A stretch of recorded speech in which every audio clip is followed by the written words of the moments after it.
ఇవాళ మనం మోకాళ్ళ నొప్పులు ఎందుకు వస్తున్నాయి, అవి రాకుండా ఎలాంటి జాగ్రత్తలు తీసుకోవాలి, మోకాళ్ళ నొప్పులు ఉన్నప్పుడు ఎలాంటి ఆహారాన్ని తీసుకోకూడదు, అలాగే వాటికి సంబంధించిన వ్యాయామం ఏం చేయాలి ఏం చేయకూడదు అన్న దాని గురించి మనం తెలుసుకుందాం.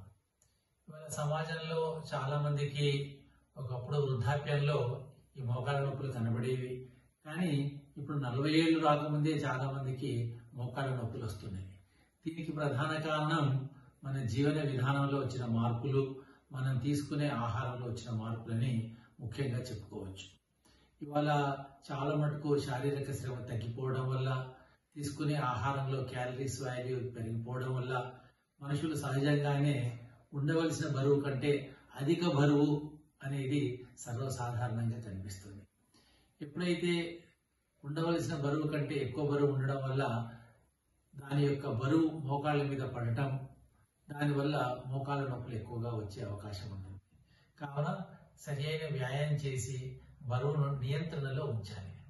అలాగే ఈ మోకాళ్ళ నొప్పులు రావడానికి కారణం మోకాళ్ళలో ఉండే గుజ్జు అరిగిపోవడం. ఆ గుజ్జు అరిగిపోయినప్పుడు మోకాళ్ళలో ఉండే ఎముకలు ఒకదానికి ఒకటి రాసుకుని పోవడం వల్ల అక్కడ వాపు, నొప్పి అనేవి కలుగుతుంటాయి. కాబట్టి మనం తీసుకునే ఆహారంలో కాస్త న్యూట్రిషన్ వాల్యూ ఎక్కువగా ఉండేటివి, ఫైబర్ పదార్థాలు కానీ, కాల్షియం పదార్థాలు కానీ ఇలాంటివి ఉండేటట్టుగా మనం జాగ్రత్త తీసుకోవాలి. ఈ సీజన్లో వచ్చే ఆహారాన్ని ఆ సీజన్లో మనం తప్పనిసరిగా తీసుకోవాలి. ముఖ్యంగా పళ్ళు, సీజనల్ ఫ్రూట్స్ ఖచ్చితంగా మనం తీసుకోవాలి. వాటి వల్ల ఎన్నో న్యూట్రియంట్స్, యాంటీ ఆక్సిడెంట్స్ మనకు కావాల్సినవన్నీ కూడా పళ్ళల్లో ఉంటాయి. కాబట్టి ఇలాంటి వాటిని రెగ్యులర్గా తీసుకోవటం వల్ల ఈ మోకాళ్ళలో గుజ్జు అనేది అరగకుండా మనం కాపాడుకుంటాం. అలాగే బరువును కూడా నియంత్రణలో పెట్టాలి. ఇవాళ యాంత్రిక జీవనం గడపడం వల్ల, శారీరక శ్రమ లేకపోవడం వల్ల ఎన్నో వ్యాధులు మనం చూస్తున్నాం. అందులో ఈ మోకాళ్ళ నొప్పి ఒకటి. ఇంత క్రితం చాలా మంది ఫ్రీగా నడిచేవాడు. ఇవాళ నడవడం అనేది చాలా మటుకు తగ్గించాం. ప్రతిదానికి మనం వెహికల్స్ వాడుతున్నాం. మెట్లు ఎక్కాలంటే, ఎక్కువ దూరం పోవాలంటే కూడా లిఫ్ట్ అలాంటివి వాడుతున్నాం. ఎప్పుడైతే శారీరక శ్రమ తగ్గిపోయిందో ఆ ప్రాంతంలో రక్త ప్రసరణ తగ్గి అక్కడ ఉండే వాటికి సరైన పోషణ అందక వాటి యొక్క జీవన విధానం తగ్గిపోతుంది. ఇలాంటి టైంలోనే మనం సరైన ఆహారం తీసుకొని, సరైన వ్యాయామం చేసి, కావాల్సిన వాటికి న్యూట్రియంట్స్ మనం సప్లై చేస్తే వాటిని తిరిగి రీజనరేషన్ చేసుకోవచ్చు. మోకాళ్ళ నొప్పులు ఉండేవాళ్ళు చాలా మంది నడవకుండా ఒకే చోట కూర్చోవడం చూస్తుంటాం. అలా కాకుండా కొద్దిగా అయినా నడవాలి. ప్రతిరోజు సూర్య కిరణాలు మన శరీరంలో పడేటట్టు తగిన జాగ్రత్త తీసుకోవాలి. దీనివల్లనే ఎముకలు విటమిన్ డి సింథసిస్ చేసుకుంటాయి. దానివల్ల ఎముకలు గట్టిపడతాయి. మనం తీసుకునే ఆహారంలో కూడా కాస్త నువ్వులు లేదా సీజనల్ ఫుడ్, ముఖ్యంగా ఈ సీతాఫలాలు ఇలాంటివన్నీ కూడా కాల్షియం ఎక్కువగా ఉండేవి. వీటిని మనం తరచుగా తీసుకుంటూ ఉండాలి. అలాగే పాలు మొదలు పెరుగు వీటిని కూడా రెగ్యులర్గా తీసుకుంటూ ఉండాలి. వీలైతే మటుకు స్టోర్డ్ ఫుడ్ కానీ, టిన్డ్ ఫుడ్ కానీ వీటిని తగ్గించాలి.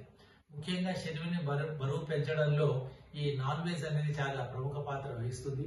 కాబట్టి నాన్ వెజ్ మాంస పదార్థాలను మితంగా తీసుకుంటూ, శాకాహారాన్ని ముఖ్యంగా ఆకుకూరలను ఎక్కువగా తీసుకుంటే బరువు నియంత్రిస్తుంది. దానివల్ల మోకాళ్ళ మీద బరువు ఎక్కువగా పడకుండా మోకాళ్ళ నొప్పి వచ్చే ఛాన్స్ చాలా వరకు తగ్గిస్తాం. అలాగే మోకాళ్ళ నొప్పితో బాధపడే వాళ్ళు కూడా బరువు తగ్గడం వల్ల వారికి చాలా ఉపశమనం వస్తుంది. ఇవాళ మోకాళ్ళ నొప్పులకు ఎన్నో రకాల వైద్యాలు వాడుతున్నారు. మరీ పూర్తిగా ఎక్కువైతే 80% వరకు ఫెయిల్ అయితే అప్పుడు నీ రీప్లేస్మెంట్ జరుగుతుంది. నీ రీప్లేస్మెంట్ తర్వాత కూడా బరువు నియంత్రణగా ఉంచుకుంటూనే మనకు తగిన ఫలితం కనబడుతుంది. కాబట్టి ఆ స్థితి వరకు రాకుండా ఉండాలంటే మొదటి నుంచి మనం తగిన జాగ్రత్తలు తీసుకొని, సరైన వేళకు సరైన ఆహారం, సరైన ప్రమాణంలో తీసుకొని బరువును నియంత్రణ ఉంచాలి. మనం రోజు కొద్దిసేపు చల్లగాలిలో లేదా సూర్యకిరణాలు తగిలేటట్టు ఉదయం, సాయంత్రం ఆరు బయట కనీసం 15 నుంచి 20 నిమిషాలు వాకింగ్ చేస్తే ఆ శరీర భాగాలన్నిటికీ కూడా రక్త ప్రసరణ బాగా జరిగి వాటికి కావాల్సిన ఆక్సిజన్, న్యూట్రియంట్స్ అన్ని అందుతాయి. కాబట్టి ఈ విషయంలో అందరూ కూడా తగిన జాగ్రత్త తీసుకోండి. అట్లాగే మన గృహ వైద్యంలో ఈ గుజ్జు పెరిగేటందుకు కూడా చాలా రకాలుగా చెప్పబడి ఉన్నాయి. ముఖ్యంగా శొంఠి, నువ్వులు, బెల్లం వీటిని 5 గ్రామ్స్ తీసుకొని చిన్న ముద్దలా చేసుకొని రోజు ఉదయాన్నే పళ్ళతో నమిలి మింగి వేడి నీళ్ళు తాగితే కొంతవరకు ఉపశమనం కలిగిస్తుంది. అలాగే అలాగే శనగపిండి వస్తువులు, మైదా పిండి వస్తువులు వీటన్నిటిని కూడా తగ్గించాలి. అలాగే దుంపలు వీటిని వీలైన మటుకు తగ్గిస్తే మోకాల నొప్పులలో చాలా మటుకు ఉపశమనం కలిగిస్తుంది. వీటితో పాటు సరైన వేళకు నిద్ర అనేది కూడా చాలా అవసరం. ఇవాళ సెల్ ఫోన్స్, టీవీ వచ్చాక చాలా మంది రాత్రి ఎక్కువసేపు మేలుకోవడం, ఉదయం లేటుగా లేవడం ఇది కూడా ఒక కారణంగా చెప్పవచ్చు. కాబట్టి ఇలాంటివన్నింటినీ కూడా సరిచేసుకొని సరైన ఆహారం తీసుకొని వైద్యుల సలహా మేరకు మందులు వాడితే మోకాళ్ళ నొప్పుల నుంచి మనం ఉపశమనం పొందవచ్చు.